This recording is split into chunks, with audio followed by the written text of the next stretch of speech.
உங்கள் பையனுக்கு திருமணம் நடக்கணும், பொண்ணுக்கு திருமணம் நடக்கணும், வேலை கிடைக்கணும், குழந்தை கிடைக்கணும் அப்படின்னு நினைக்கிறவங்க அவங்களுடைய உறவுகளில் முன்னோர்களுக்கு வருகின்ற ஞாயிற்றுக்கிழமை மகாலயபட்ச அமாவாசை அன்று இறந்தவர்களுக்கு திதி கொடுப்பதால் நிச்சயமாக உங்கள் வீட்டில் ஏதோ ஒன்று தடையாக இருப்பது நிறைவாகும். ஸோ என்ன நடக்கலையோ அதற்கு முன்னோர்களுக்கு நீங்கள் திதி கொடுங்க. ஆடி அமாவாசையில் கொடுப்பதற்கு உண்டான பலனும், தை அமாவாசையில் கொடுப்பதற்கு உண்டான பலனும், புரட்டாசி மாதம் மகாலயபட்சம் அமாவாசையில் கொடுப்பதால் முழுவதுமாக உங்களுக்கு ஒரு தீர்வு கிடைக்கும். அன்றைய நாள் உங்களுக்கு சுபம் நாமயோகம்.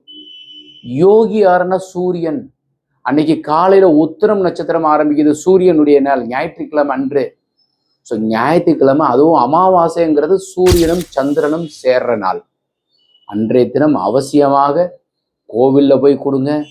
வாய்ப்பு இருக்கு அப்படின்னா கடற்கரை போய் கொடுங்க. இல்லை சார் ஞாயிற்றுக்கிழமை அன்னைக்கு ஒரு நாள் தான் லீவு, நேரம் மொட்டை மாடி போங்க. எள்ளும் தண்ணியும் கொண்டு போயிட்டு மேலே உங்கள் முன்னோர்களை நினச்சி தில தற்பயாமி தில தேவதப்பியோ நம தில குருவே நமன்னு சொல்லிட்டு உங்களுடைய தாய் தகப்பனார் உங்கள் முன்னோர்களுடைய பேரை அனைவரும் பேரையும் சொல்லி நீங்கள் தண்ணி இறைங்க. கட்டவரல் வழியாக ஊற்றி நீங்கள் இந்த மாதிரி திதி கொடுப்பதால் நிச்சயமாக முன்னோர்கள் உங்களுடைய ஆசீர்வாதம் பண்ணுவாங்க. ஸோ உங்கள் முன்னோர்கள் உங்களுக்கு வாழ்த்துவாங்க. ஸோ அவசியமாக அனைவரும் முன்னோர்களுக்கு திதி கொடுப்பதற்குண்டான ஏற்ற நாள். வணக்கம்.